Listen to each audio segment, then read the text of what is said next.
911, what's your emergency? 911, what's your emergency? Be advised, Car 4 has control of the pursuit. Proceed with caution.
Hey everybody, how are you guys all doing? It's good to see all of you. It has been a while, but I'm excited. I have a great live tonight with two very wonderful people who mean so much to me, and I know to the true crime community here on YouTube as well. And I can't say enough about both of these men. They are amazing, and you guys all know them, I'm sure. And so, yeah, it's going to be a great evening. I'm going to give Steve just a minute to catch his breath and to maybe have a sip of his coffee because he just finished a live on his own channel. So I want him to not feel rushed. Ruckus is here with us tonight, and I'm really excited to have, like I said, to have both of them with us. I'm really happy to see all of you. I am sorry that it has been a while, but I'm feeling much better. I'm recovering nicely from my surgery and everything is going wonderfully. So with that being said, I'm going to go ahead and bring the guys on so that we can get this live stream going. So without further ado, here comes Ruckus and Steve with True Crime Web. Hey guys. Hello. How are you? Good. I'm excited for this. You said two great men. Who else is coming on? Oh, I mean, you know, you guys have a piece of my heart. That's all I can say. I love what you do. Both of you are stand-up guys. You do amazing work. And so, yeah, I'm a fan. Yeah, Ruckus is evidently his camera got broke or something. he's broke his camera. Yeah, I felt bad when he said he wasn't going to be able to be on camera because I was looking forward to seeing his handsome mug. But he's been down there in that damn hurricane, so anything's possible. Steve, were you affected by it? Oh no. My daughter who lives in Florida, they were further south than what Ruckus was, so they missed it also. So That's thankfully for good. that. But our hearts and thoughts and prayers are all the families were affected by that. Yeah, because it looks really nasty. I was watching the news tonight before I came on, and the pictures are just horrific as usual. Yeah, we But got lucky. I mean, people less than a mile from us are still without power. the whole area, I mean, just the fact that it's been like what, 1897 or 1887 was the last time a hurricane actually came through that area. Yeah, Steve was a little kid back then. Oh, funny. I see. I think I might be able to identify one of my trolls that was in my show tonight. I think Ruckus has some AKAs that I'm gonna have to look at. I'm gonna have to do an investigation on. Interesting.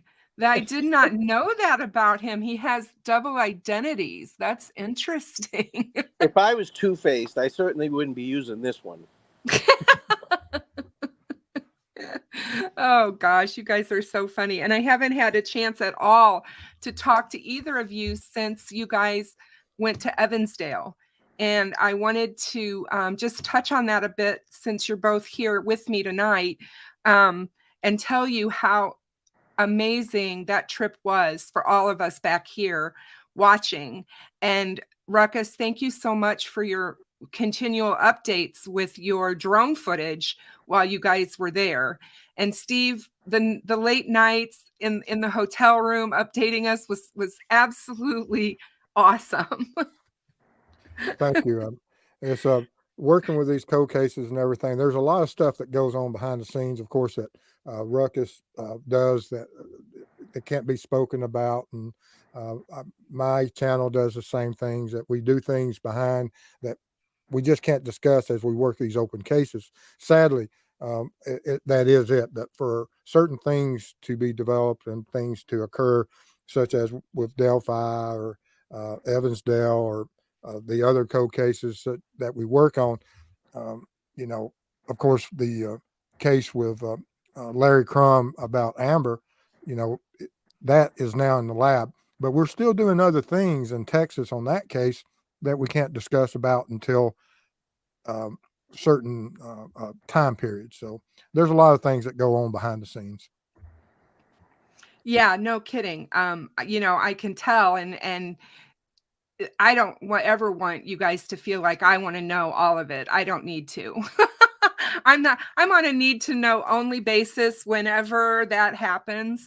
But I'm just glad that both of you are doing this. And, I think Ruckus fit in, it seems like, right away.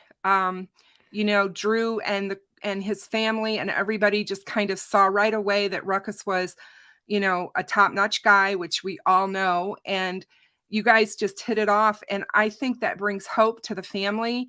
God knows they need it after all these years with it unsolved. So I'm going to learn Ruckus's reputation. He has a skill set that is far greater than mine as far as being compassionate and talking to these individuals. And it was proven.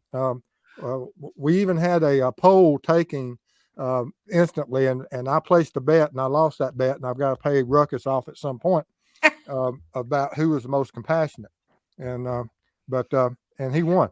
So that tells you a lot about my ability to communicate.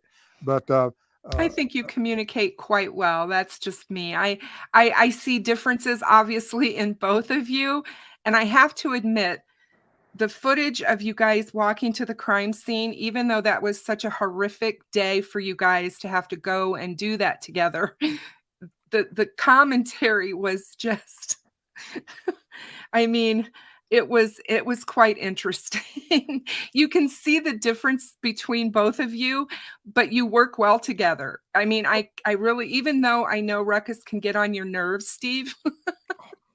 Oh, well, law enforcement, when you're dealing with roundtable, that's what we work for. We get there, we argue, each of us have our own opinions. He has his own views of what words mean, and law enforcement brings up stuff, and each of us, through our training and our life experiences, we look at it and analyze it differently. Ruck is an extremely intelligent guy, but He he also can sing and dance. Did he serenade you while you were gone? no, thankfully, I don't have those memories. But he has the worst luck. Nothing of his. He just had the worst luck on that trip. I hate that for him. Well, that's opinion. That's your. Oh, Ruckus, you crack me up.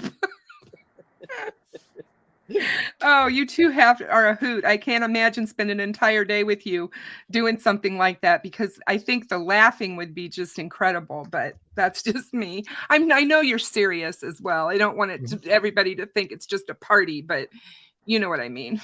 Well, now, Ruckus, when we went to Flora, he is a encyclopedia of information about Flora. He has so much vast knowledge about it that I didn't have an understanding, but when I left that day, I had a far greater understanding of the situation.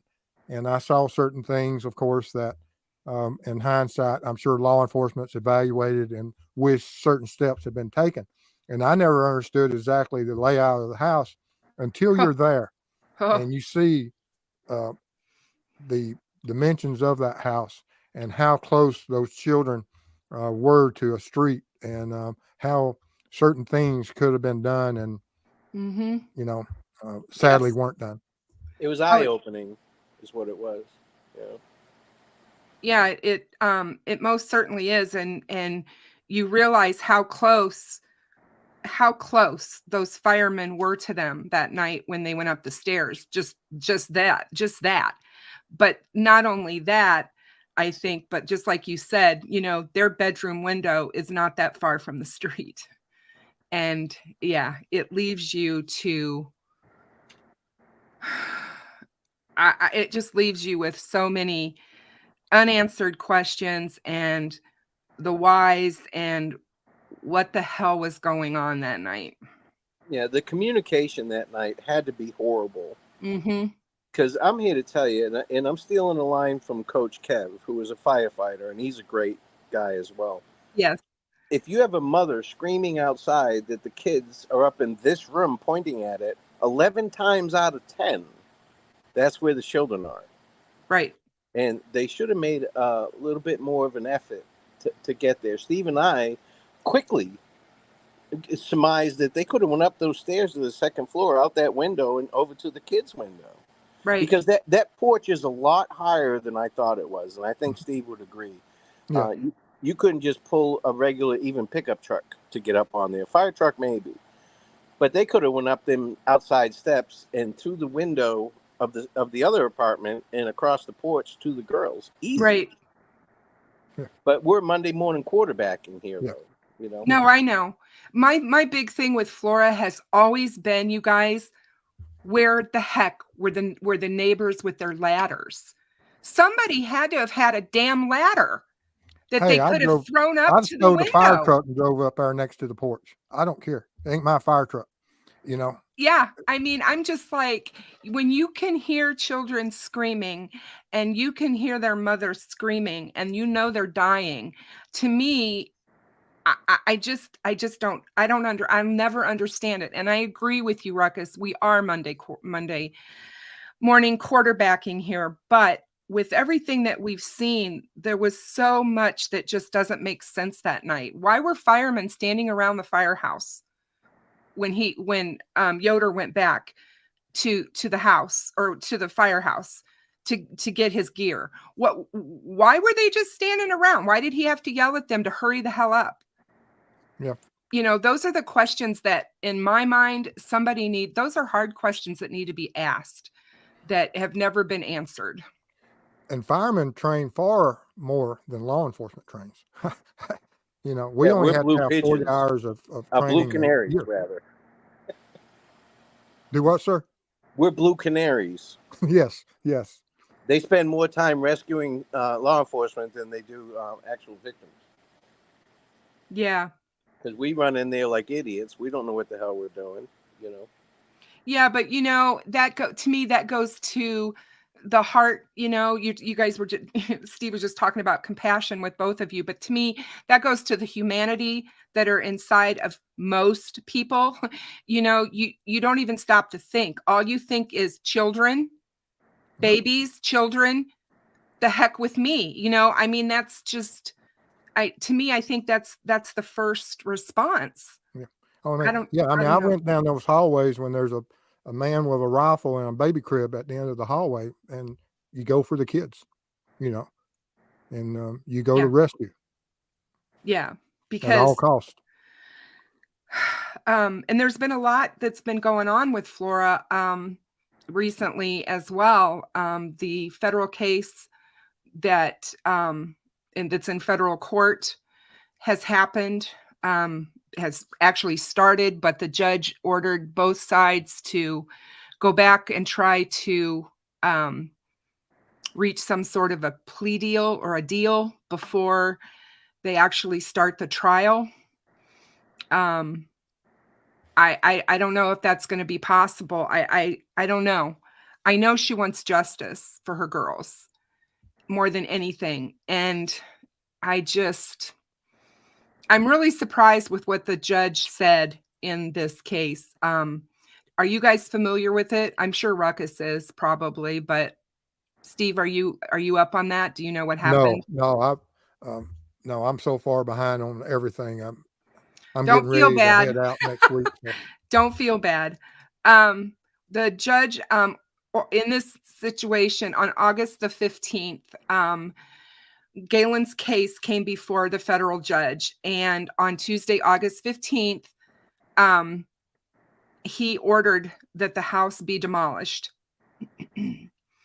And the home has been sitting there untouched since that November 21st of 2016. He advised that a court order had not imposed the landlords to leave the property in its condition, and the property is in a state that serves as a public safety hazard, is what he said, and has further complicated the investigation. The structure serves no purpose to the investigation, only further complicating the case since evidence was found in the property in 2023. I'm not sure what he's talking about there, but all parties did agree to demolish the home. What are you guys' opinions on why they left the house standing? Or do you have one? I think that the asbestos, more than likely, if there's any asbestos in it, more that it was going to cost, and the influence of the homeowner may have had to play a part on it. So you think Josh Ayers and Troy Helderman didn't want to pay to have the house demolished because of a possible asbestos issue? That's just my opinion. I have no idea, but that's what I would think of seeing the house.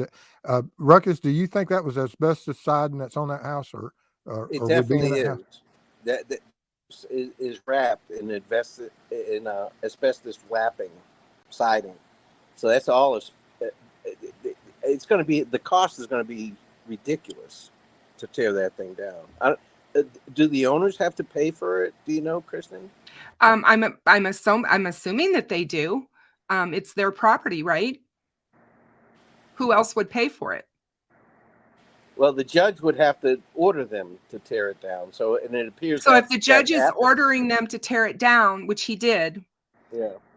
Does that mean that the city or the county has to help? I don't know. I'm not sure. Because he's calling it a public safety hazard, which 6 years after the fact, I find that a little interesting, but I totally understand why they want it down. I really do. But and I thought the same thing, that it could have been because of asbestos and stuff, because the home is old. But at the same time, it's kind of served this purpose of being up to, as a reminder to everybody in that town what happened that day. And I have really deep feelings about this case, and I try to not let my feelings get in the way of, or my emotions get in the way of being objective and, thinking with a clear head, I guess. But I still feel that there's people within that city that just don't care, and they don't care if this case is ever solved. And there are powers to be around there that I think have done things to make sure that it wasn't. That's just my opinion. There's a huge fire problem within this area of Indiana, and this the surrounding counties of Carroll. There's 6 different areas that, if you look at their fire statistics and arsons, how do you want to put it? Because it's not necessarily that they were called arson fires. They're unexplained origins. And I get that arson is one of the hardest things to prove. I understand that as well from the law enforcement perspective. But yeah, like Derek said, more like an arson problem. And it seems that children are the ones who die in these fires most often. And so that's a problem for me. There's something going on in this community. There's an arsonist, or more than one at work, in my opinion. And so, yeah, that's my feeling on the house as far as why it's still in my mind. There's part of me that wants it to remain until the case is solved, just to keep people remembering what happened there. But well, it's in close proximity to several other homes. You've seen that the dash cam footage that the neighbor's car drives out between the 2 homes and leaves. That driveway only goes back about halfway for the depth of the home. I didn't know that until Steve and I went there and I actually got to look at it. Right. So I don't see any evidentiary value to keeping the house there, to be honest with you.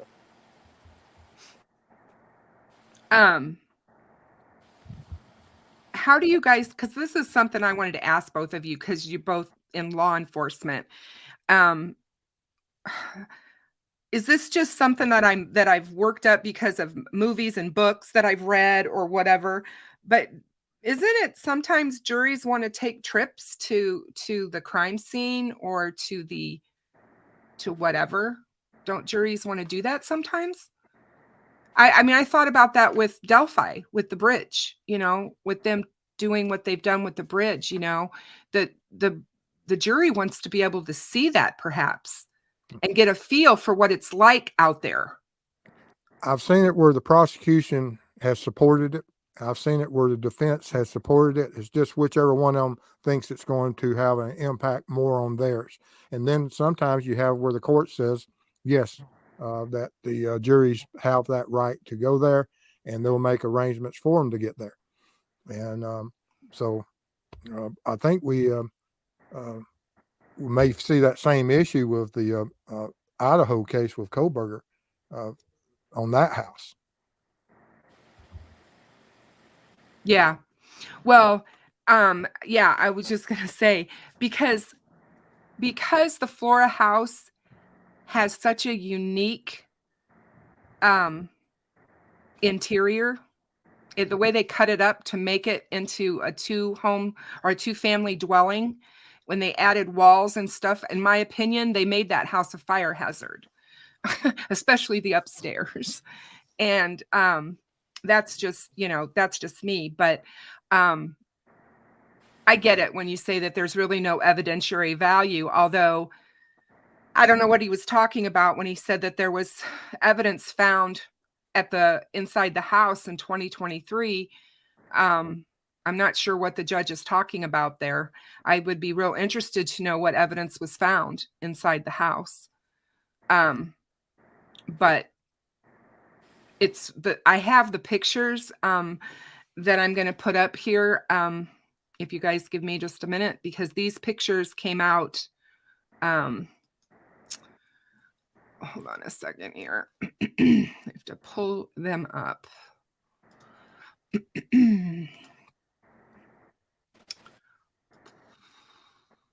These pictures came out recently because of the trial. Now that's a civil trial, correct? Yeah, but it's in a federal court. Right. But it's still on the civil side. It is on the civil side. There is nobody been charged with this crime, with the crime here. Nobody has been charged. Even the landlords have not been charged with an actual crime, although she's suing them because of the fact that a non-working smoke detector. Sorry. Yeah. Okay. And in Indiana's law, they are supposed to make sure that everything is in working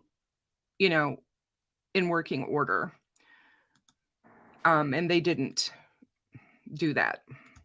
Yeah, there's an argument there about who's responsible for that. Yes.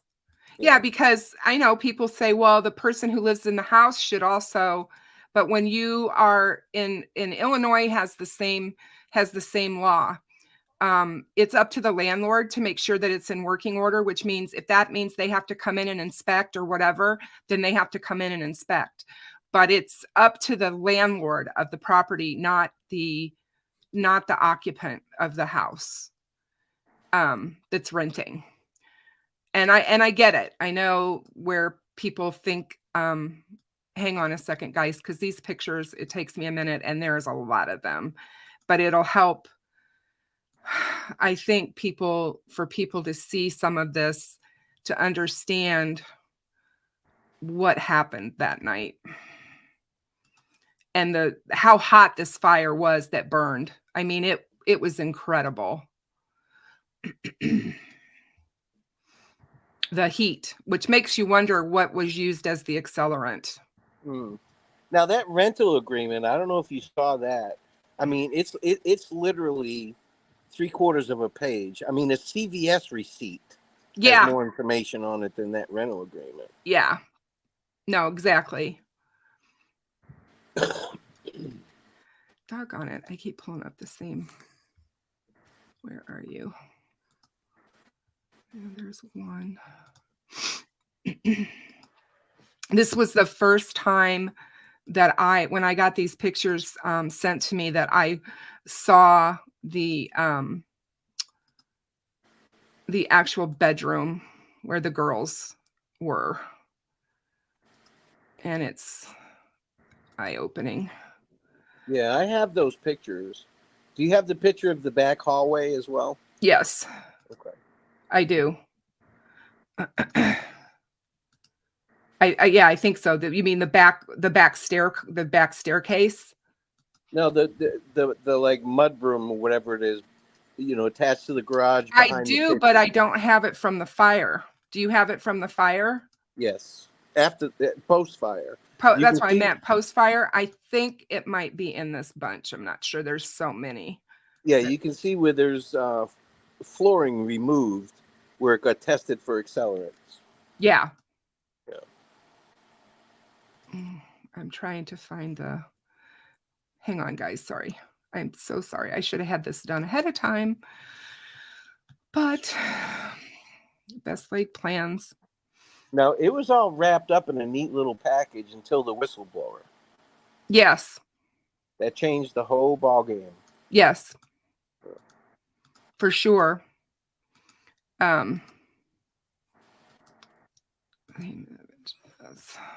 Here we go. Save. Okay. Now, do you have the depositions and all that stuff of I do. everybody involved? Okay. I do have all that stuff as well. Okay. Did you have time to go and look at that? Have you looked through the I depositions? haven't looked through the depositions for a while. I need to refresh myself, but I know some of it. And I know pretty much a lot about the whole whistleblower situation and stuff. But hang on a second. Let me share my screen with you guys.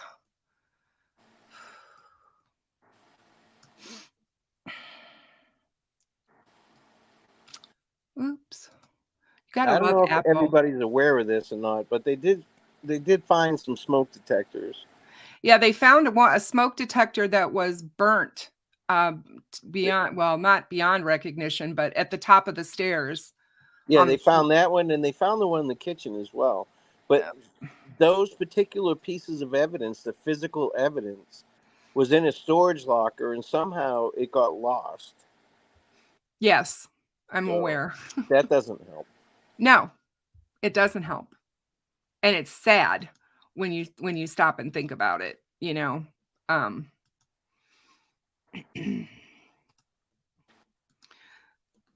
So here is the picture inside the girls' bedroom.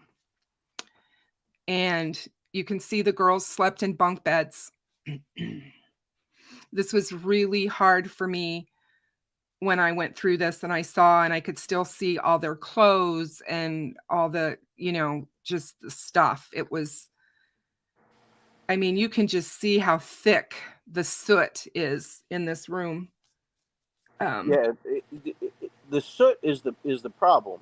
There's not much fire damage in that room, right? But there's definitely thermal damage, from the heat of it. But and from what I understand, I don't have pictures of the bed. You can see that the outline of some of the girls on the bed, so the soot surrounded them. Yes. So they were in the bed. Yes, they were in their beds. Yeah. And yeah, so it's I think it just brings to, so many thoughts to mind when you see that. It brings it. This picture here that I'm going to put up is a picture of the kitchen. I believe this is one side of the kitchen. Now the bedroom picture there, while you have it up, you can actually see disturbance in the soot on the rails for the beds where the firefighters remove the girls from their beds. You can see the disturbance in the soot on that. Yes. And, that being said, that was another thing that always bothered me about this case, you guys. They took those girls out of the house before the coroner arrived. They took them to the firehouse and laid them on concrete floor. Steve, you are a crime scene investigator. Come on. You don't do that. Come on. No, I've never heard of such. I mean, never. Who does that? I mean, nobody. So what would be the reason? Those are the kinds of questions that just doesn't make any kind of sense with this case. There's just so many things, and it's like they just assume, I guess, that people aren't going to ask questions or wonder about this or whatever. But it has always bothered me what person in their right mind that night would have said, let's remove the girls from the house and take them over to the fire station and put them on the concrete floor. Now if it ever gets to court, those questions will be answered. Yes. Especially if it's a lawsuit. If it's a civil lawsuit, those questions will be answered. Right. Because to me, Steve, and you'll probably agree, to me, that's a crime. Removing them. I mean, 100 times out of 100, you send them to the hospital, period. But Dennis Randall was on site. He has to be the one to make that decision. He had to have made that call. Yeah, it doesn't make any sense. I mean, I don't know. I mean, did Adam Randall make the call? Because Adam was the fire chief. Dennis was there. I know Dennis was there. He's over Adam. Yeah, Right. he's the state guy. You Right. know. Yeah, no, exactly. And I'm just like, I get their children and I understand the optics and all of that. And, they don't want to probably lay them in on the, on the lawn, but wouldn't you wait to remove them until crime scene investigators arrived? Wouldn't you? Well, you have to wait at least for a medical examiner or a coroner to Right. pronounce them. Well, Yeah. their coroner is a joke because the Carroll County coroner was 20 years old, and the office was a complete mess. So, I mean, that's all come out just because of Delphi. He didn't. Their coroner is like a figurehead. They don't really do anything except paperwork, and it sounds like his paperwork was never done right, and the whole office was a mess. But yeah, 20 years old, their coroner. I mean, I'm not saying that you shouldn't have a coroner that's 20, but that just seems wild to me. Just, I get that coroners don't have to have medical backgrounds, and a lot of people don't understand that. They're not medical examiners. They're coroners. It's different. It's almost like it's an administrative position. Medical examiners are different. They actually have medical backgrounds. Yeah, because they put the cart before the horse. We didn't know, there could have been other contributing factors. They didn't know at the time, were these girls alive or dead at the time of the fire? That was there another crime that led to the arson? That was these children already deceased prior to. We in hindsight from the autopsies, you'll be able to answer those questions due to is there smoke in the lungs and things of that.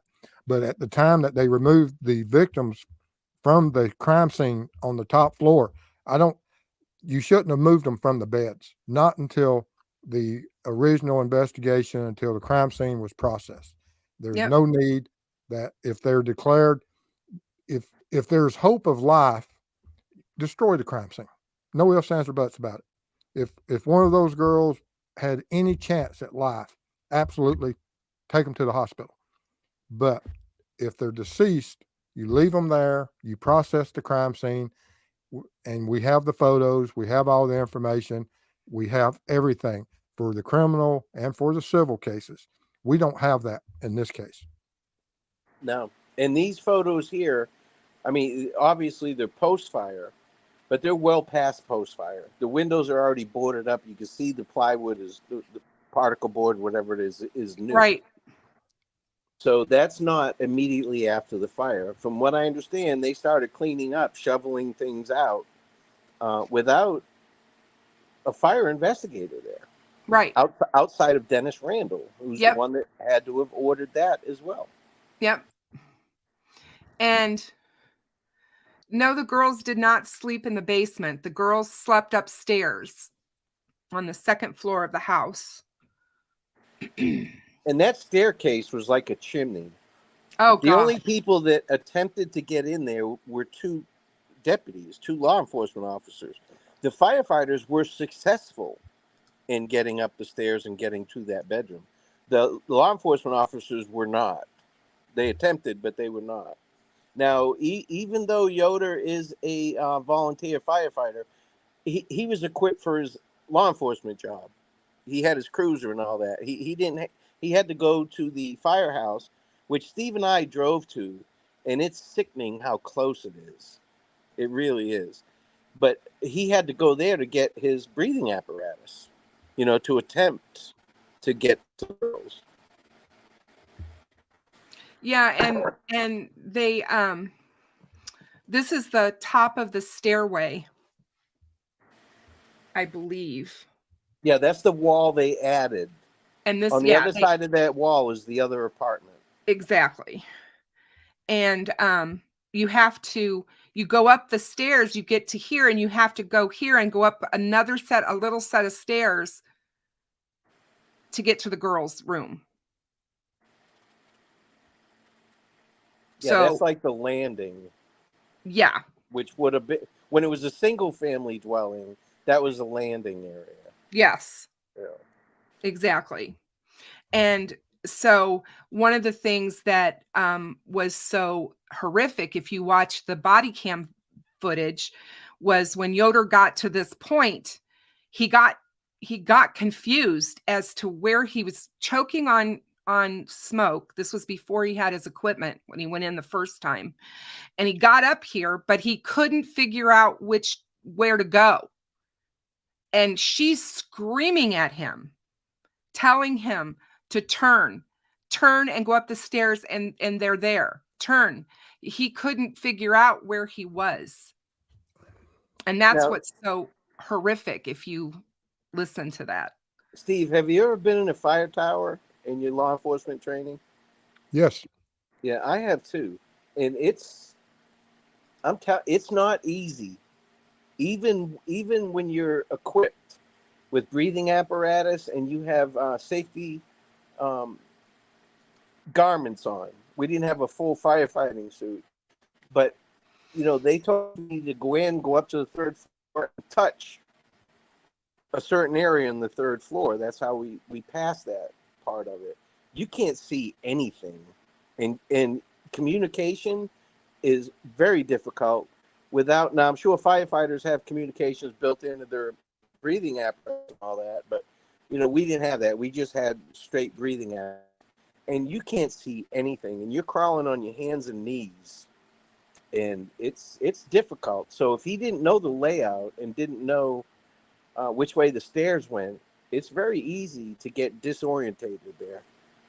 Oh yeah, for sure. I mean, I guess I'm just floored, Ruckus, by when I looked at these pictures to see the devastation that this fire invoked in just minutes.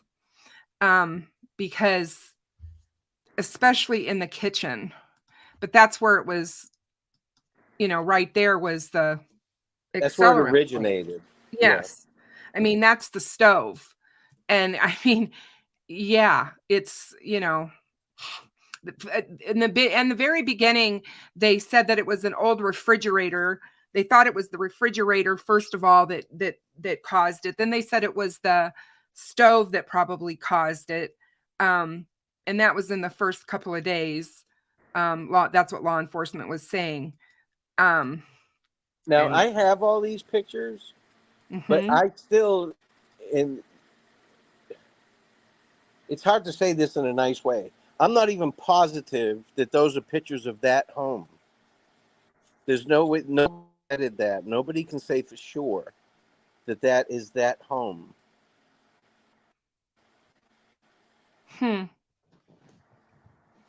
Yeah, I tried because that's the first thing I asked.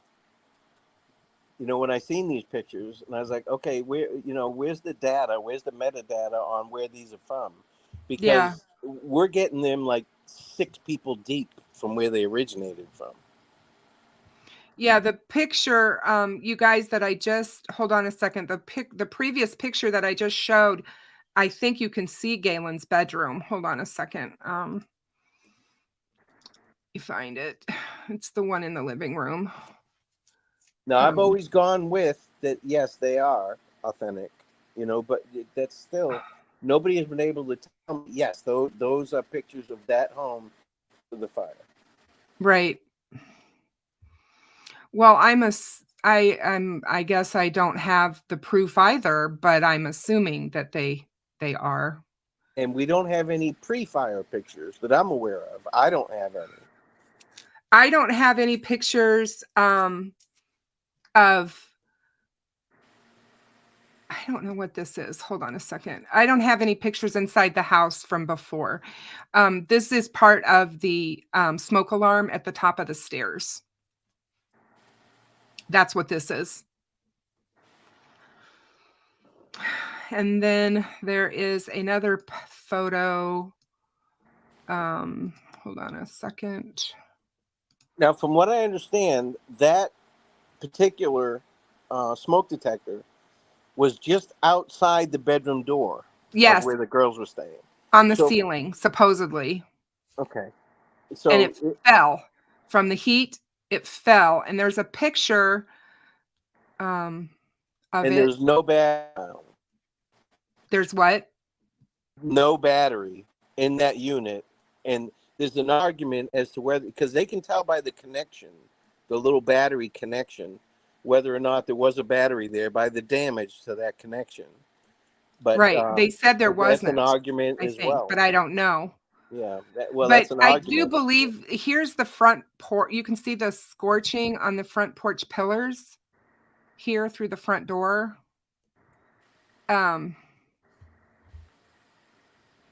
When you guys were there, did you guys see the tubs of the toys that were they still on the front porch? Yes.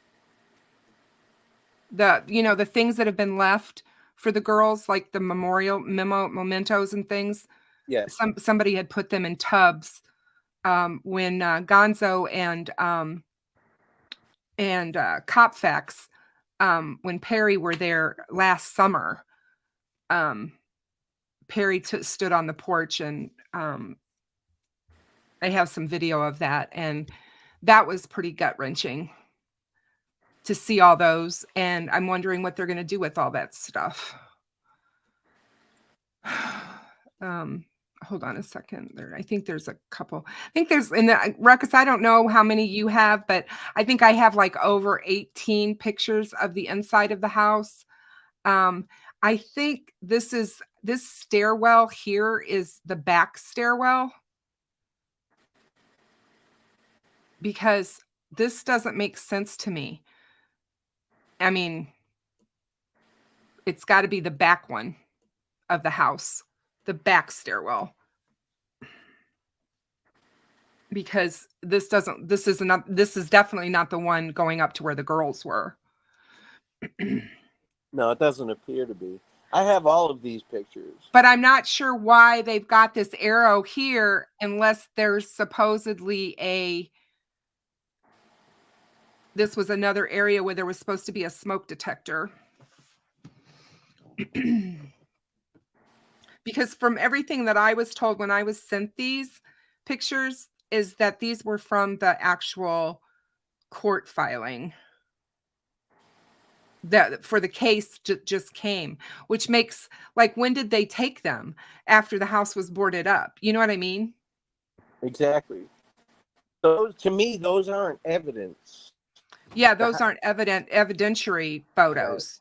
Right. Yeah, it really does make you wonder. And then this one is one of the ones too that I thought was an interesting, because this is a picture of a refrigerator, I believe.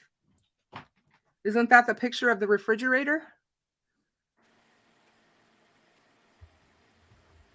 It appeers to be a refrigerator. I mean, that appears to be the refrigerator. And that's got a lot of damage to it. That has well, it was so hot in there, but that is like incredible damage.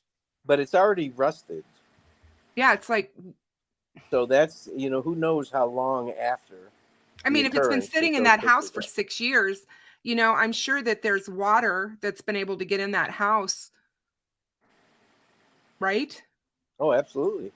Absolutely. From rain and all the elements and stuff. But yeah, this isn't directly. The construction design, the technique they use to construct that house has come into play too. They don't even allow that anymore. The way they built that house. Yeah.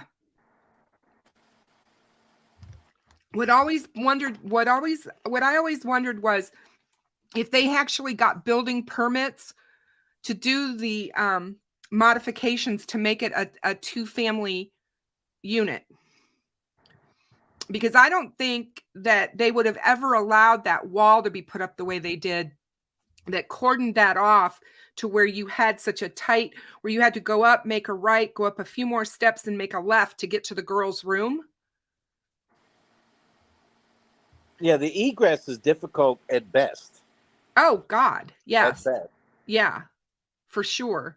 And again, you know, older homes, when I don't know for sure what year this house was built, but it's old. And I'm thinking, you know, that's a whole different situation where, you know, what we have nowadays for egress, they didn't have probably back then. That is not a rat, you guys. On the refrigerator, they think it's a rat up on top of the refrigerator. Oh my It's not a goodness. rat. It looks like something that's fallen out of the ceiling to me. Now can do you have the layout of the home, the first floor and the second floor? Do you have that? I do, but I don't have it where I can just show it. I would have to hunt for it, but I do have it somewhere. Okay. Because Hey, that Derek. helps a lot, seeing that layout. Hey, Derek. Good night. Thank you so much for being here. So much. Thank you. Yeah, Jinx is right. The website, the for Flora 4 information has a ton of stuff on it. There's all kinds of, hold on a second. Flora 4.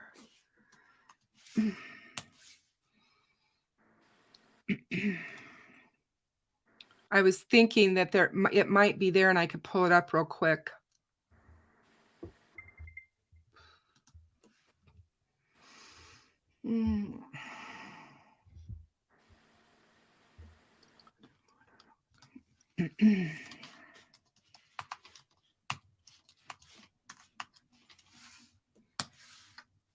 Well, if I could spell, it might help.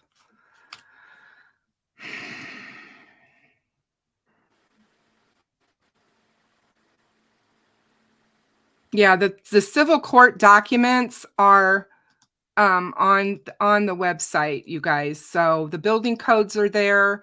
The coroner letter is there. The depositions are there. The death certificates for the girls are there. I mean, everything you can think of is on that website. And this is a small town. Yes. So I'm sure that when they did these alterations to this building to make it into from a single family to a 2-family home, that the building inspector, you know, probably knows the people who own the building and, you know, signed off on it. That kind of stuff happens all the time. Josh Ayers, who is the main owner of this house, his family is huge in this area. That happens everywhere. Yeah, they have their hands in about everything. So he's very well known, and his family is very well known. And in my opinion, from what I've been able to see over the years and everything, I would consider him at best what people would like to call a slumlord. You know, he rented property, but he didn't do the upkeep on the property. Well, structurally, they have to do things according to the law. Now, if they did not, I'm sure that's all part of the civil proceedings. Yeah, I'm sure all of that's been introduced. Right. Yeah. Josh Ayers owns many local businesses in Flora. So I want to clarify something, if I can. Ruckus asked if I ever been in a fire tire. I went in a fire tire. Yes, I've been in them, but my training was different than his training. He went in there with mask. I went in there for SWAT training. I jumped off the roof with a rope, you know, so I was on the outside. So my training in a fire tire is different. I've never wore the apparatus, breathing and all that. That wasn't offered to the road patrol investigations, but I could see for the, I'm sure our people that worked inside the the holding facilities, they had that type of training, but Now we also did. We had to go out the window on the third floor. We had to do that with ropes, and I didn't enjoy that one bit. I'd rather go through with the apparatus 6 times than go out that window 1 time, rappelling. Court in the Act documentaries just sub to you, Ruckus. They wanted you to know. I lost y'all for a minute. What happened? I also did rappelling during that same Yeah, that's what training. I was doing. I was jumping off the side of repelling. I just wasn't in there. I found it interesting that you went in there with the breathing apparatus and stuff. They never offered that to us. I guess there's reasons. They didn't want us carrying. I'm here to tell you, it was not offered, because I would not have done it if it was just offered. We had to do it. Okay. Yeah. No, we, I was never, I'm kind of jealous of you. You've had that type of training. I haven't. Wow. I'm sure that's not the only reason you're jealous of me, but we'll save that for another day. Yeah. Yeah. Yeah. Jinx, you are so welcome. Those 4 girls are in my heart, and I think about them every day. I want justice for these girls so badly. So yeah, I mean, hopefully something happens. I believe that this case can be solved, and I don't know. Yeah, I don't know. To be honest with you, with everything that I have seen, I could not possibly tell you whether or not it was or not. And I've seen a lot of raw data from this case. And the way that they handled the whole afterwards and the investigation with the fire marshal and stuff like that and the inspectors, it wasn't done properly in my eyes. But, I'm not a fire guy, but Kevin says it wasn't done properly. So, Coach Kev. It wasn't done properly. I don't think any of it was done properly. It was like the Keystone Cops meet I don't know, the what do you call them? You remember the old slow moving movies, guys, way back before any of us were born. where they had them, the firemen, and they were running, and I mean, and that's what it reminds me of, the Keystone Cops and that whole. And I hate to say that. I mean, I have a deep respect for law enforcement and for our first responders, and I have firemen and detectives and police officers in my family. So I don't want to say that, but you have to say what the writing is on the wall. This was a mess. I agree. I agree. But you can't be prepared for everything. Now, True. Here's a great example. I live in Florida. We have hurricanes. We had one just go through here. My son got called in. Now, he's not game and fish. He's not Marine Patrol. He's out there trying to help people that are basically underwater. In Florida, your big problem is the storm surge before the wind. You run from the water, you hide from the wind. But, regular law enforcement officers are not trained in that kind of stuff.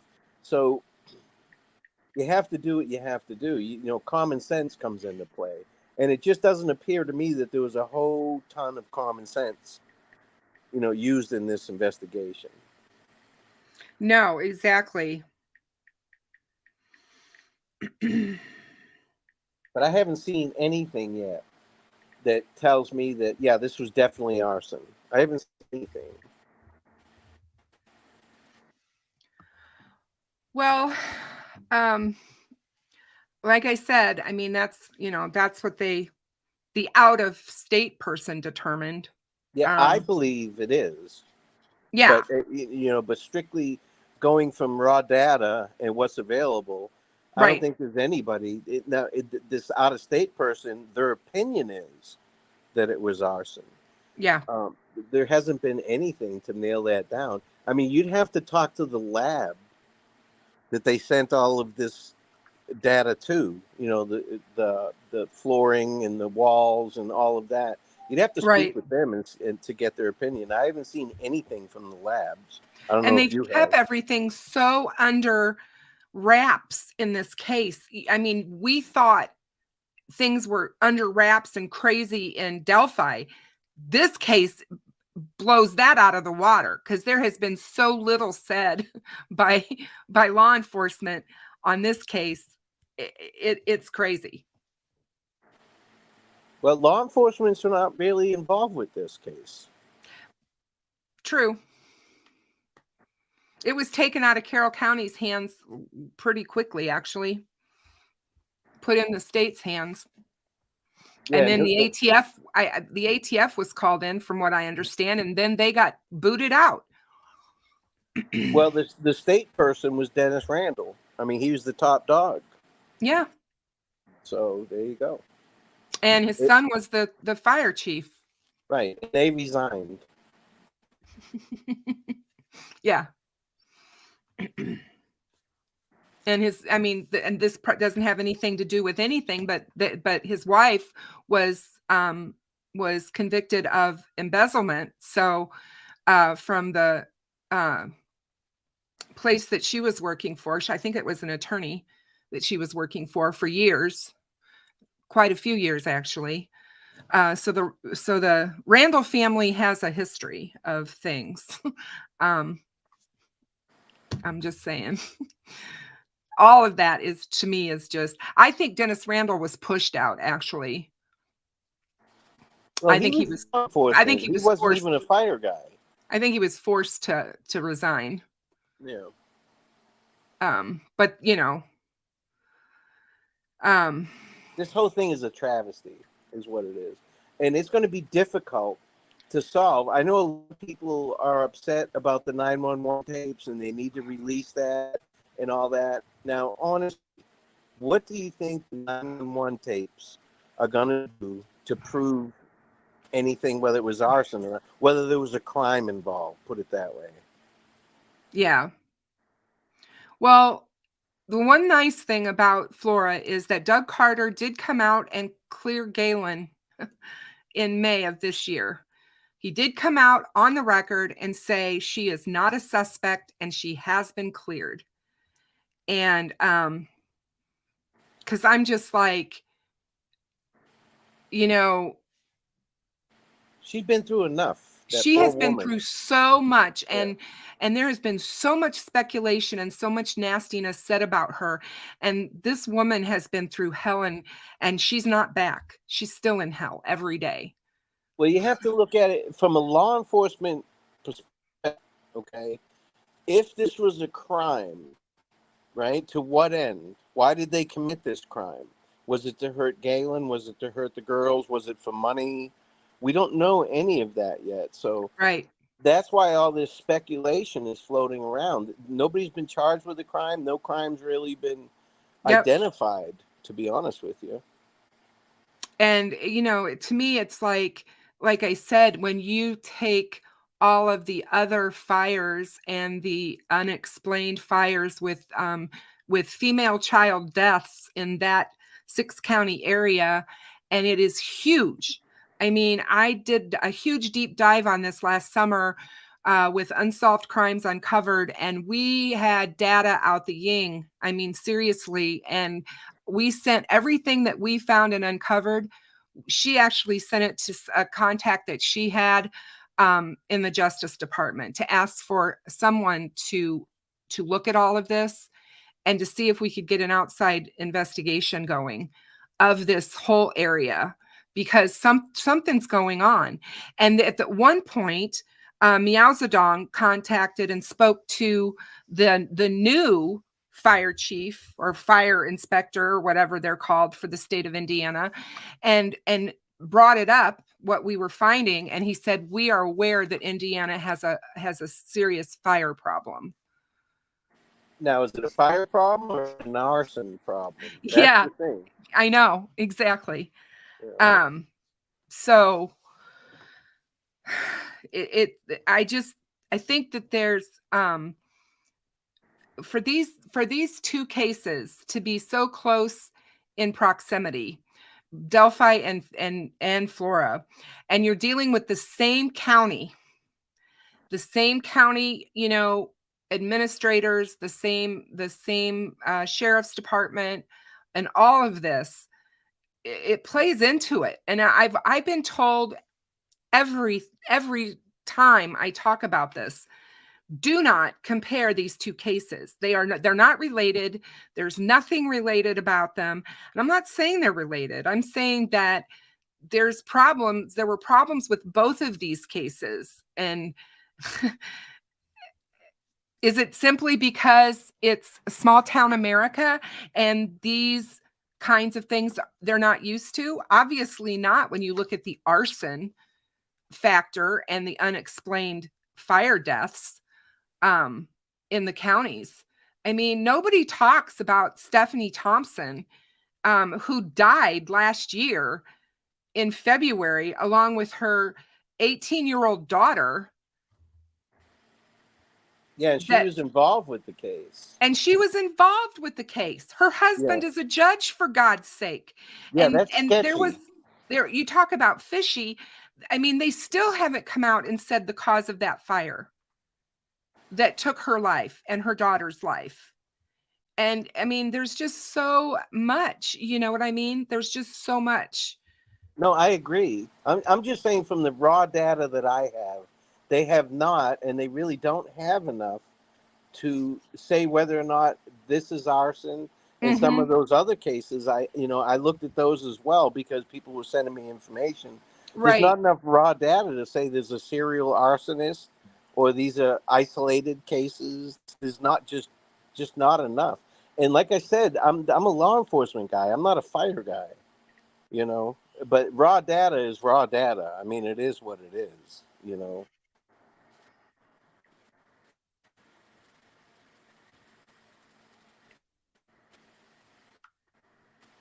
Well, I agree, and I just want to see justice for these little girls.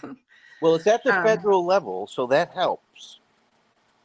You know, they have the resources and the assets to do what they need to do. Right.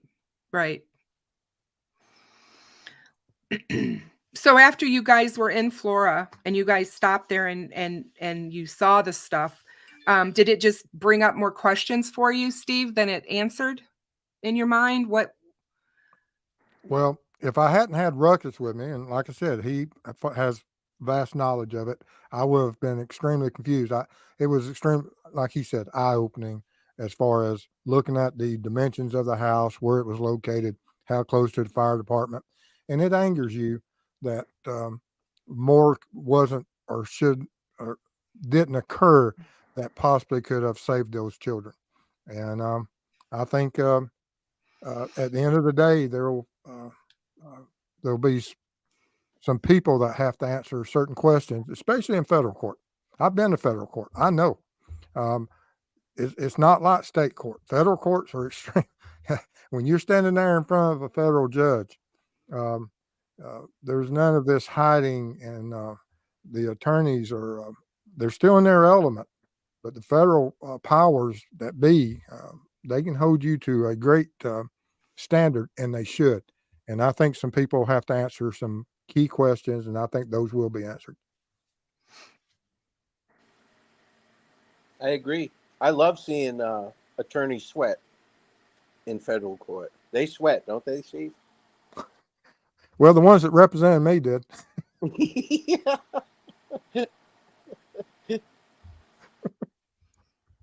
The Randalls have a history of arson in their family. There's just so much that this case, you talk about tentacles. I'm serious, you guys. I'm so serious. If you want to talk tentacles, Tentacles and composites give me a headache. I swear.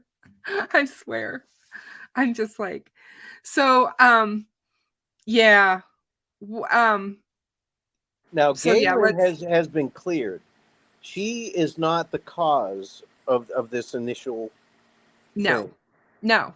Now, if there is an arsonist, the reason I said that was the arsonist. What was his objective? That's what I'm getting at. Right. I think Galen is and I think that she's been through enough, and she's been cleared, and she doesn't need to really say anything else. Nope. I read her deposition. She said everything she needs to say. Yeah, she doesn't need she doesn't need to answer to anyone.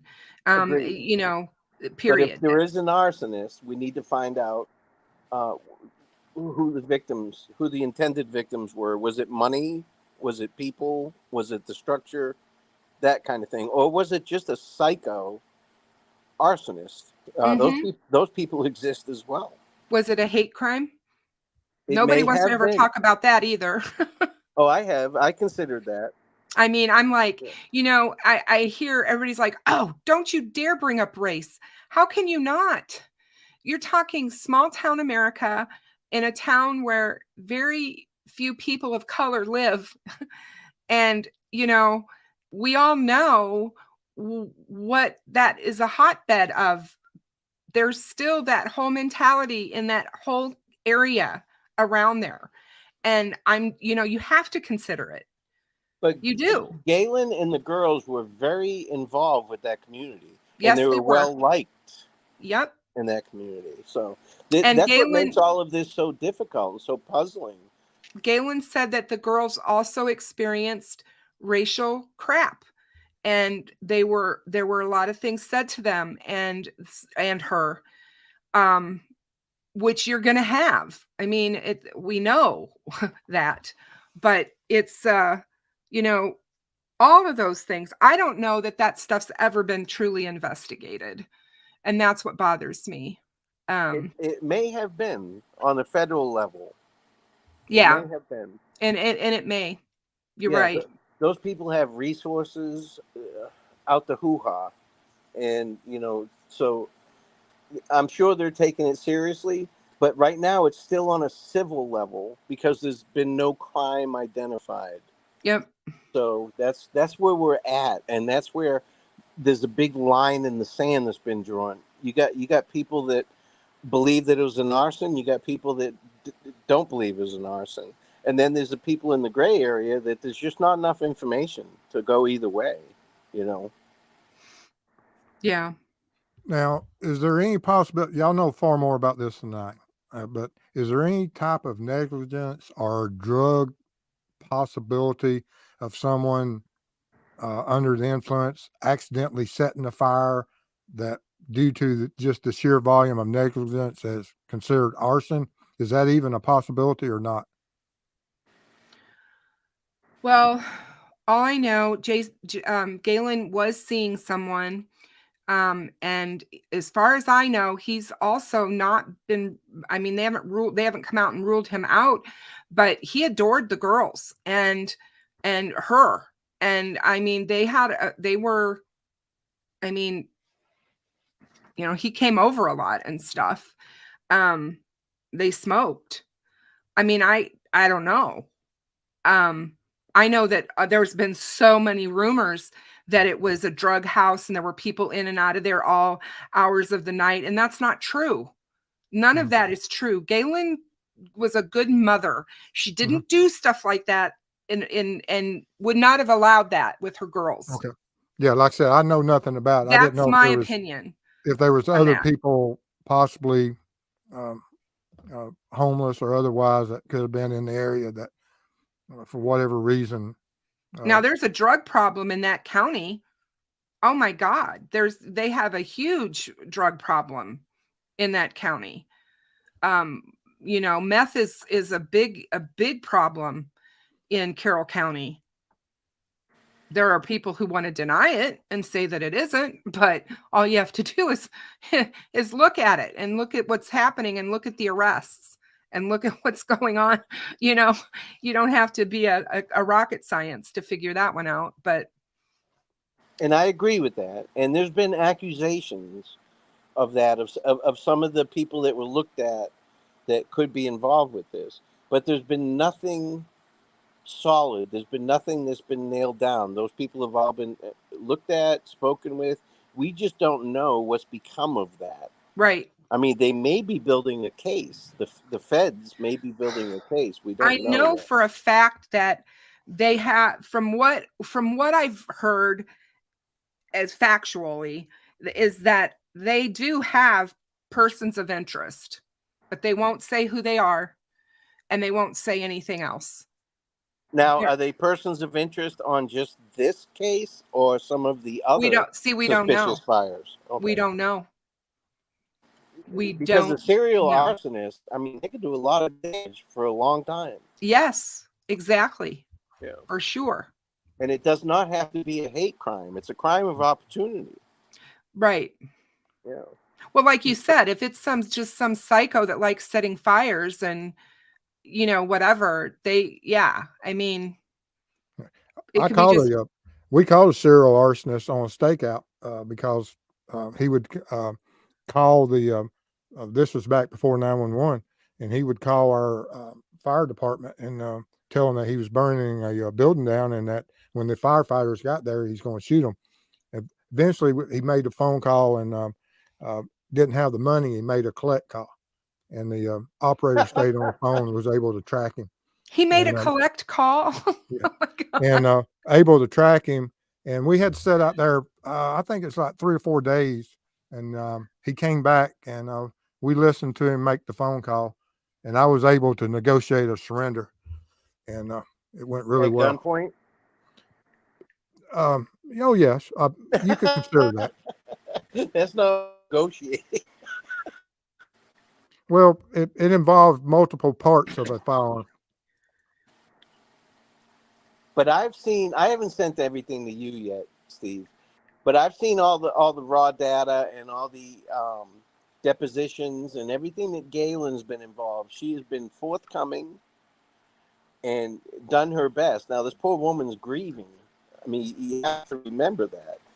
And Yes. so she doesn't want anything to do with any of this stuff. And she's just recently come back into the community, which I find outstanding. But yeah, there's just not enough data to go either way, but there is enough data to say, okay, she's been cleared. Leave her alone. You know, be done with that. For But sure. that'll never happen. Not in the YouTube community. You know. Oh God, no. I mean, you know, the crazy train community is what I like to call it, because the crazy is here, as you guys well know. We deal with it every single day. Y'all need to work on y'all's channel because we don't have craziness over here. You don't have craziness on your channel? Mrs. I don't Steve really doesn't have it allow much here. It's all around everybody else's channels. Well, if you have Jinx, you don't have much craziness. She's a troll bopper. I mean, you don't even get to see the comments. She's quick. Oh my God. Yeah. Now, Danger Dave, just to update you on this hurricane, the Waffle House, it's about 3 miles from my house, is still closed. So I survived this hurricane better than the Waffle House did. I find that highly suspicious, and we need an investigation. I've never been, so I couldn't even be inside, looks like, but it's closed, still closed. Have you ever been to a Waffle House, Ruckus? Yes. When I was with Steve on that trip, I went and got a cup of coffee at the Waffle House one morning. Because I get up early. Nice. That's I get up nice real that you early. guys got to spend a morning at the Waffle House. I love it. No, Steve was not with me. Oh, It he was about- wasn't. No, it was No. about 6 o'clock in the morning. Oh, darn. Yeah. Did you happen to pick up his favorite food, or no? No, I just got a cup of coffee. And by the time I got the coffee and went back to the hotel, which was, this place was literally in the front parking lot. And I have a picture on my phone. I'm going to send it to Danger Dave to see, he can see how close we were. But by the time I got back to the hotel, they had opened up the little coffee bar, breakfast bar, and all that. So I should have just waited. Yeah. Dave says that he thinks law enforcement knows who did this crime. They just can't prove it. And again, arson is Been one of there, the done hardest. that. Arson's one of the hardest things to prove. Anybody in law enforcement will, pretty much tell you that. It's a really hard. Yeah, we had a guy. thing. That's all he did. He worked arsons. It was separate from the CSI part. They have their own evidence collection, own training. Everything's separate from us, as far as the CSI part of it. I wouldn't even know where to start on evidence collection on an arson.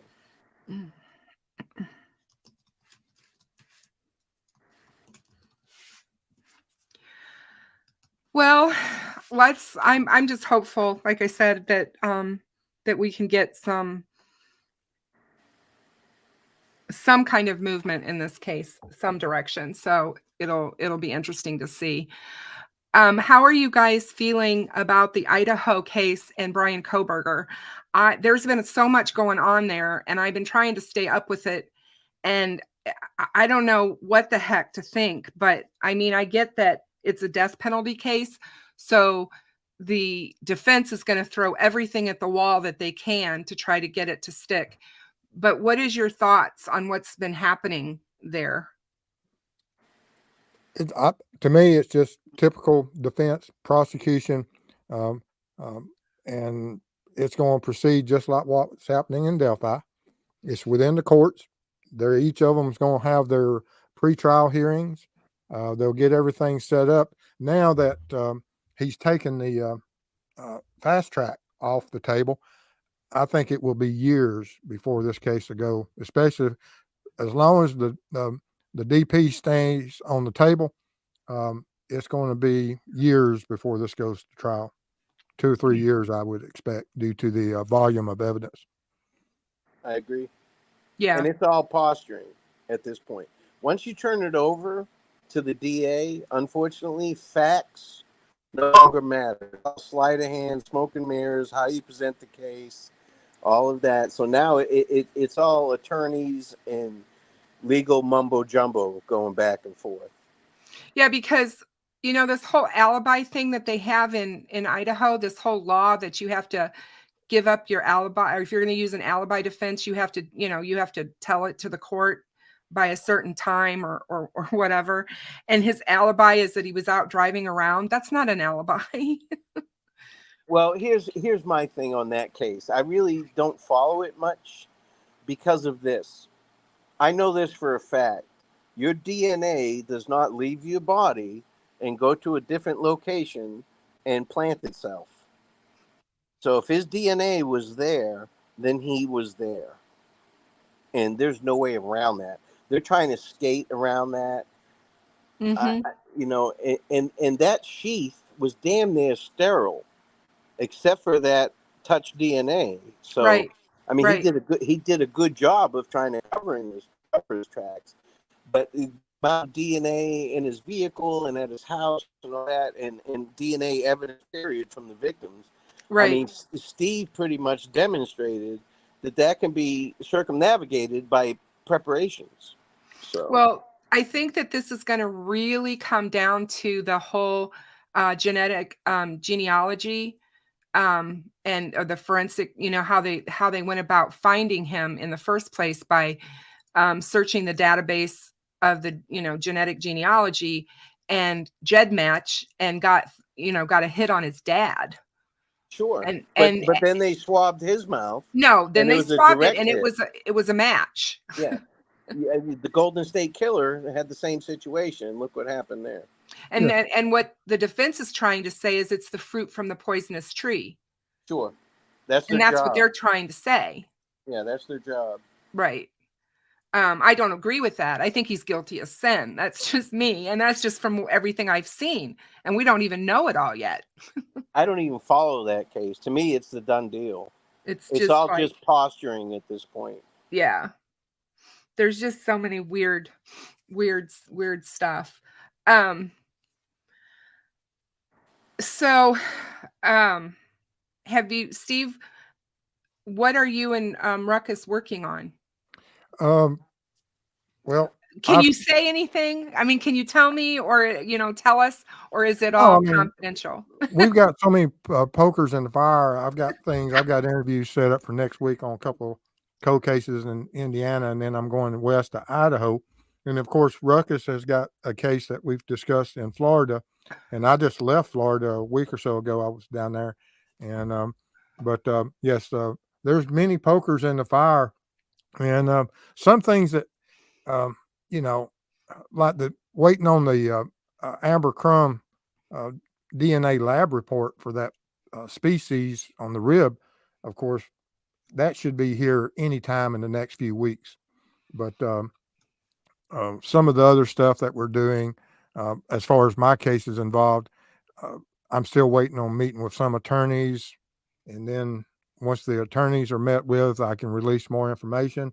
I've got some families that's contacted me that were Ruckus to tell you, there's things that goes on behind the scenes that no one will ever know.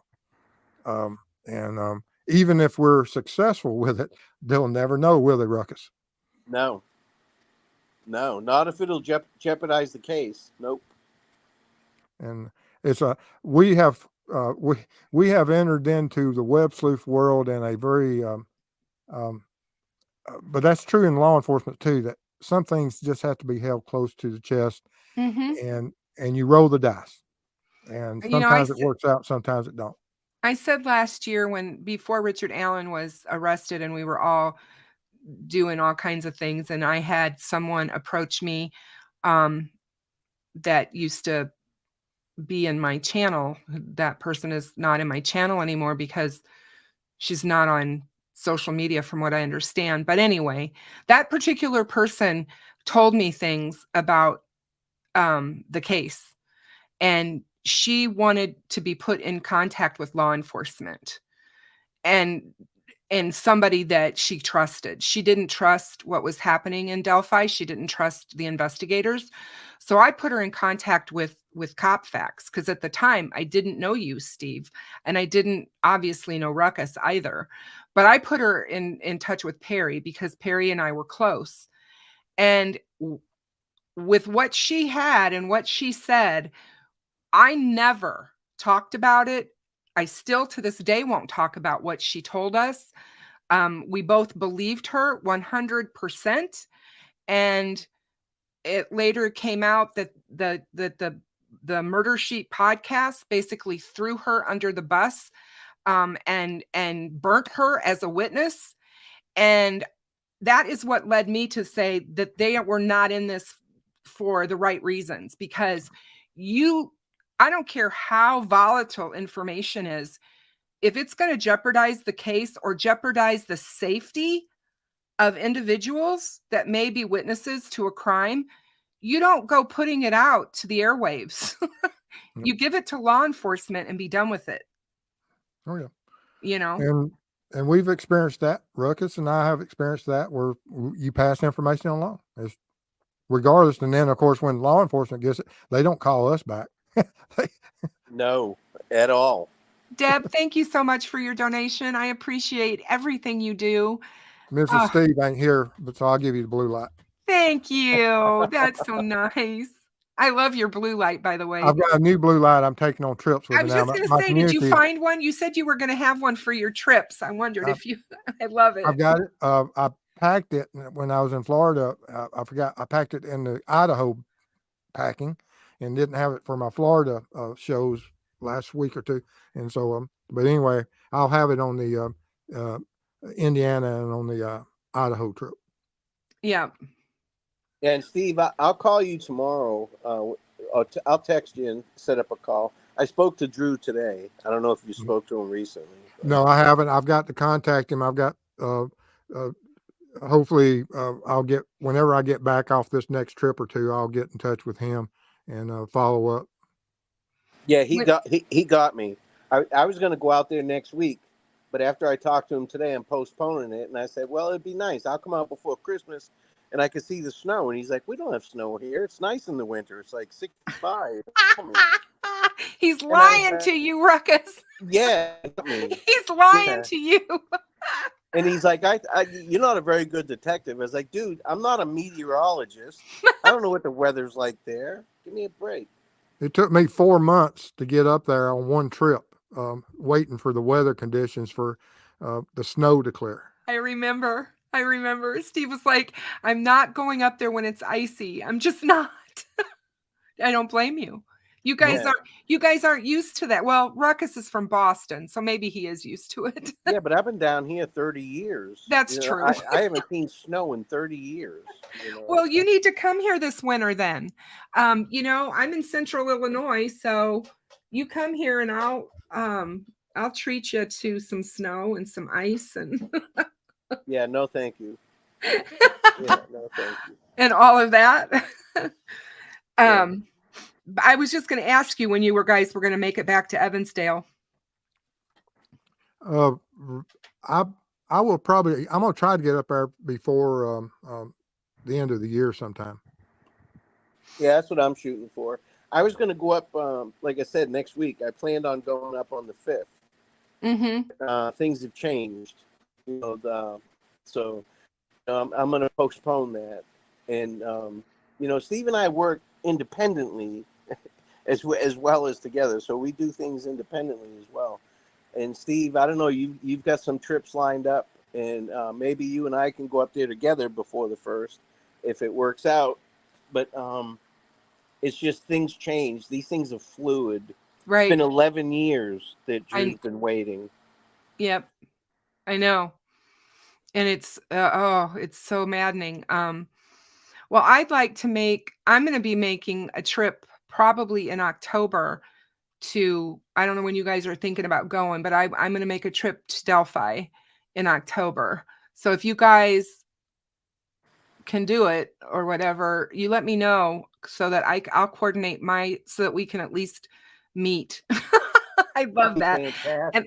And I know that Deb and Purdue RN are already wanting to show me around. And so, but yeah, I would definitely like to definitely do that if it's possible with you guys. Those are I'll two have to good check. guys. I know that Larry, I've got to get with him. I'm for October or November going to Texas. Hopefully, when the lab report comes back up, if everything works out, that's a done deal. Hopefully, we just don't know. Frank Meister said he'll be there. That'll be great. I'd love to see you. That'll be awesome. Yeah, I talked to Larry yesterday as well, Steve. We'll discuss all that tomorrow. Cool. So you got a trip to Idaho. I don't even know if I want to ask. Is that a new case? I'm gonna go out and look on the Dior Coons case with Chris, and we're gonna look at that. And I've got a trip. I had talked to and Ruckus and I have some plans at some point if I can arrange certain conditions. I've got a trip planned with Ruckus out there, but until those conditions and contacts are made, I'm going out to do a preliminary recon and trying to understand some of the natural issues versus individual. And so there's other conditions that could lead to the missing child versus suspects. But when the suspects part of it comes up, I've got to work with Ruckus and see if we can get out there. Yeah, he's using Chris for bear bait for the bears out there. I'm not doing that. I'm not stupid enough. Yeah. Well, he went and got him a wetsuit, and hopefully he looks like a seal. And oh my God. Oh my God. That's beautiful. I can't wait to meet Chris. Oh my God. So the next memorial walk for Delphi is the 21st of October, and that's when I'm thinking of trying to get there. Just so you guys. Who's hosting it? Is it Randy or? Yeah. Okay. I think so. I like Randy. Randy is a great guy. Yes, he is. Yep. And he's done a lot over the years for to keep the girls' names out there and stuff. And and a lot of times he doesn't get enough credit. he's really abused a lot online by certain people. So I try to give Randy a shout out when I can. You gotta have thick skin on the YouTube. Oh, good Lord. Don't you though? You know, I mean, seriously, you can't be thin skinned and be in this business. Yeah. For sure. Yeah. But yeah, what are your thoughts on all the stuff that's going on with Delphi? I know there's there's a lot. Steve and I've talked about this a lot, Ruckus. You and I haven't, but you know, I feel it's in the courts, and we just need to wait and see what's coming down the pike. But because I have my own thoughts on everything, as I'm sure you all do as well. But I think there's a lot of misinformation out there still. I think there's a lot of people that are still hanging on to misinformation. And it's sad that that's happening, but I won't be surprised either way if more comes about or not. But I just want justice again for the girls. And I think that we are going to be highly surprised if there is a trial in January for this case, because I just am going to be really surprised.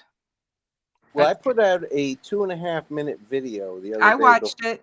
Yeah, before the hurricane came. I watched it.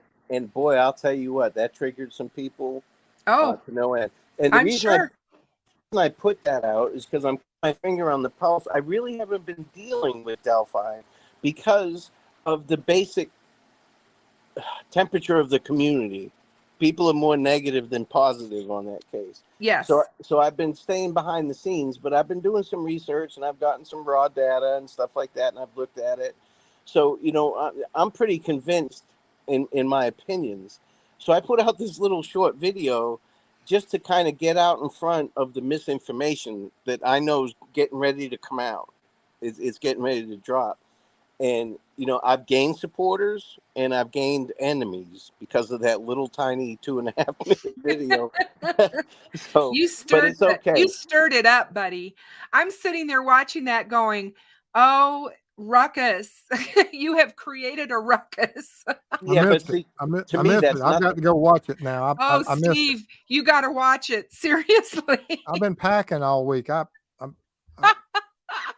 He's so cute because he's just sitting there. He's got his hat on, protecting his head from the sun.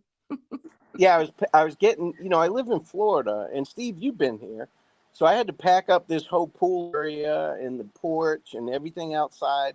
So I was doing that, and at the same time, I was talking to a few people, and I was like, oh, good Lord, man, if this shit drops, people are going to take it the wrong way, So I just let everybody know that, listen, I've narrowed it down, and, I've got some names that people aren't familiar with and all that, but I'm not going to jeopardize this case. Some fat guy from Florida that thinks he's figured it out is not going to jeopardize this case. So, I just let people know that, once they start, to me, arrests are imminent. So I was like, we got a hurricane coming. You got a storm coming in the Delphi case. I bet you got a ton of comments and mail from that. Oh, positive and negative. Yeah, I'm sure Yeah. you did. Yeah. It probably left lots of people, I'm used to it. Scratching their heads, but and I don't understand the people that don't agree or like me. I'm a delight. I just don't get it, Steve spent hours and hours and hours with you in a car. I can't argue. I mean, he says I was voted down as not being compassionate as Ruckus. So yeah. And that was from a credible poll. Oh yeah, it was from someone I have known for months and worked a cold case for them, and there's no way I thought they would stab me in the back. But he stabbed you in the front. They'd only met Ruckus 24 hours before. You have to remember, Steve, that Ruckus is a musician, so he has that stage presence. not saying that you're not good in front of the camera, because I think you're an excellent teacher. You know, you have a presence about you, but he is, how do I want to put, he's more flamboyant than you are. Whoa, Well- whoa, whoa, whoa. One I of would these use days, the word personable, not flamboyant. yeah, no, flamboyant's a good term. Yeah, I bet it is. I bet you like, yeah. At some point before when we retire, totally retire though, and we no longer have, or behind closed door, Kristen, we'll tell you the story of how he became more compassionate than I. Okay, I would love to know that, because Oh, it's hilarious. I It's can't even hilarious. I can't even imagine, seriously. You really can't. You could not even. I have pictures thanks to Steve. Oh God. Yeah. Ruckus, don't share those, okay?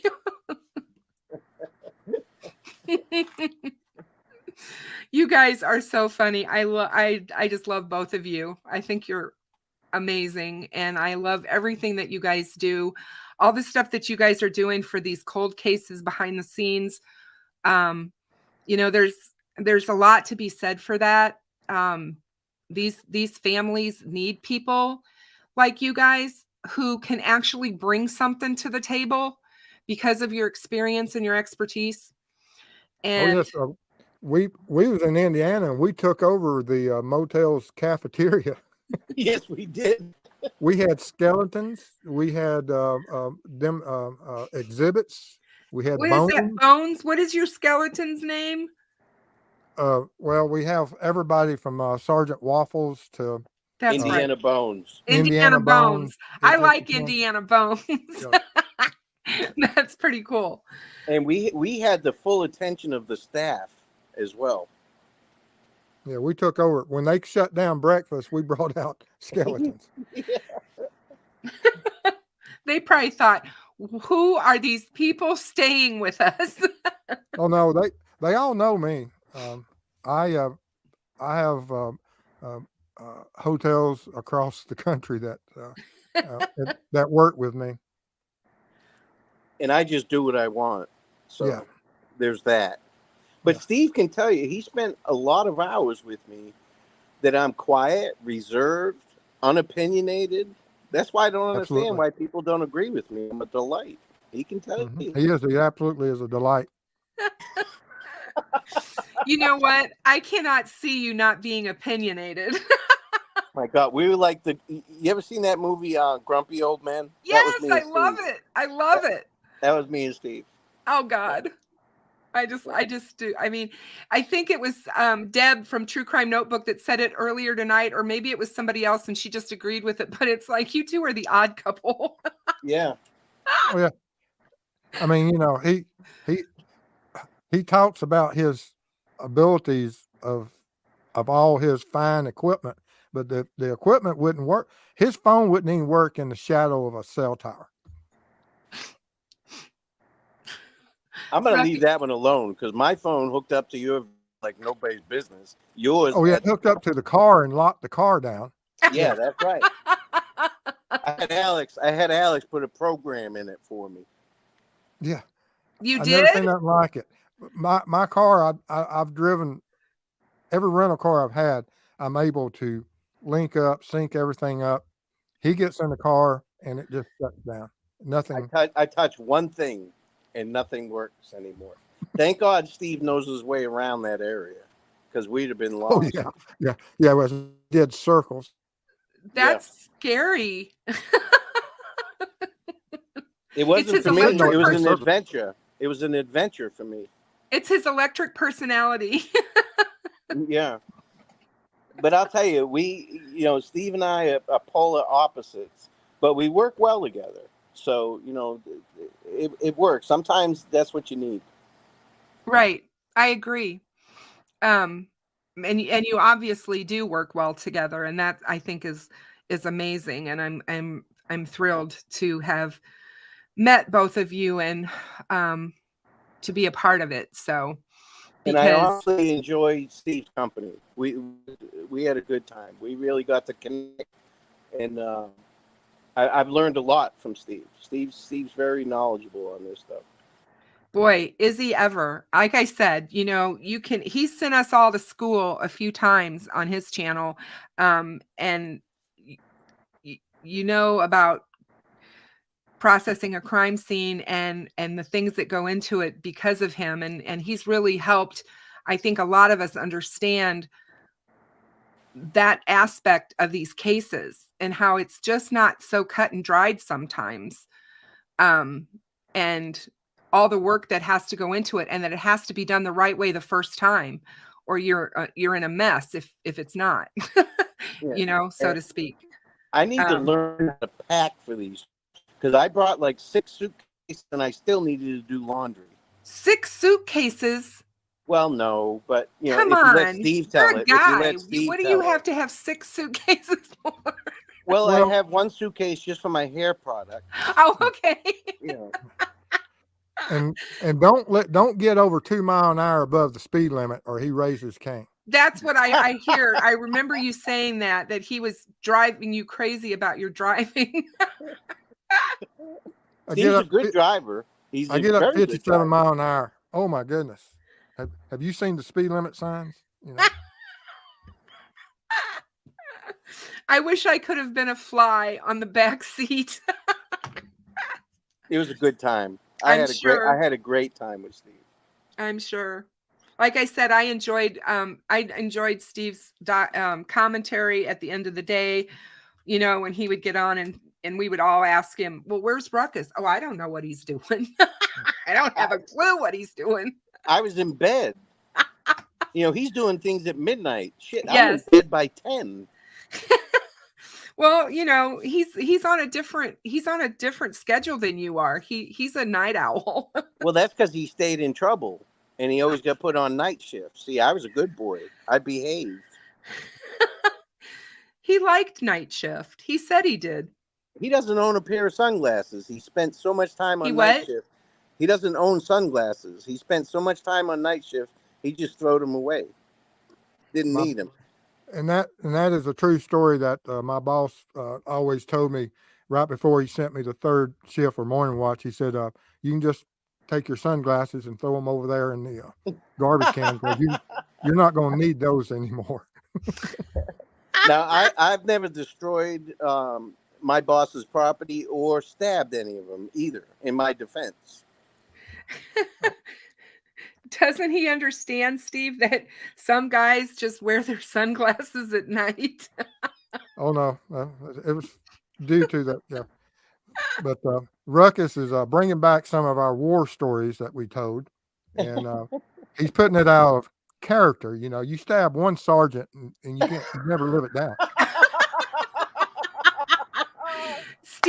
Miranda says, Steve, you're blushing. Steve's stories are great. I'll never repeat all of them, but some of them, you have to just skim the surface on because they're fantastic. Well, I'm really glad, Ruckus. I haven't had a really good chance yet to tell you, but thank you so much for taking care of our national treasure, because it was really important to all of us that you protect Steve while you guys were gone. Job. Oh, yeah. Oh, I had to carry his man purse. Yeah. I know. He just had shoulder surgery. I didn't know that. I felt so bad for him. And here you had Steve, who's such a great, upstanding guy, offer to carry your bag. And he offered. I didn't say, hey, here, carry this. He said, here, let me get that for you. Anytime you see a senior citizen on their knees crying, you help them. Okay, now listen, we had a person that was laying on the ground that you didn't help. I did too. Oh God. You guys realize that we're all 3 within the same age range, right? Steve's a lot older than I am. No, he's not. He's at least 6 months older than I am. I was just going to say. That's a whole graduating class ahead of me. I like how he calls us senior citizens, though. Well, we're there. I'm going to be 60 in February. Well, I'm going to be 62 on Halloween. Oh, you're a Halloween baby. I am. I'm a witch. I should have figured that. You should have figured that. Yeah. You should have known that. Yeah. But listen, I'm way past my bedtime here. Well, I'm so glad that you guys were here tonight. Seriously. Thank you so much. I know it was, I had to push it a little bit, Steve. Thank you so much for understanding that. And Ruckus, thank you for being here. I always love having you on my show. You're welcome anytime. Both No of worries. No worries at all. It's a pleasure. And Steve, I'll touch base with you tomorrow, and we'll go over what I talked to Drew and Larry about, and we'll also talk about Kristen behind her back. you. Okay, you do that. Yeah. It's been an honor. Thank you for having me here, and we appreciate it so much. And I'll talk to you tomorrow, Ruckus, and text me if I can ever do anything for you, Kristen. And Yep. hopefully I'll be on the road next week, and I'll try to have some of those late night shows. Yay, that'll be awesome, because I'm a late nighter too, and I like watching your late night shows. All right. Well, y'all have a great day. Thank you for having me, and we'll see y'all soon. Good night, you guys. Take care. Bye-bye. Bye-bye. Good night, everybody in chat. There you go, guys. They are our grumpy old men, aren't they? I just love having them. I love talking to them and chatting and getting their opinions on things. I'm glad that we spent as much time on Flora tonight as we did. I'm sorry that we didn't get to talk about the Long Island case with them, but there's just so much, and there's only so much you can do in one show. So I'll have them on again. But I appreciate all of you who are here tonight. I know that I haven't been on recently, but I will be seeing you guys again soon. It's a holiday weekend, so I'm going to be spending that with my family, but I will see you guys next Tuesday night for sure. And I hope that you guys all have a safe and wonderful weekend this holiday. Please be kind, and please take care of everyone. And I will talk to you guys all soon. Deb, thank you so much for being here. To all of my wonderful moderators, I've missed all of you. I did add some of you as moderators tonight. I hope you guys all noticed that. CJK, I think you're amazing. Thank you so much for being here. And I appreciate each and every one of you. Thank you so much, and have a great weekend. Good night, everybody.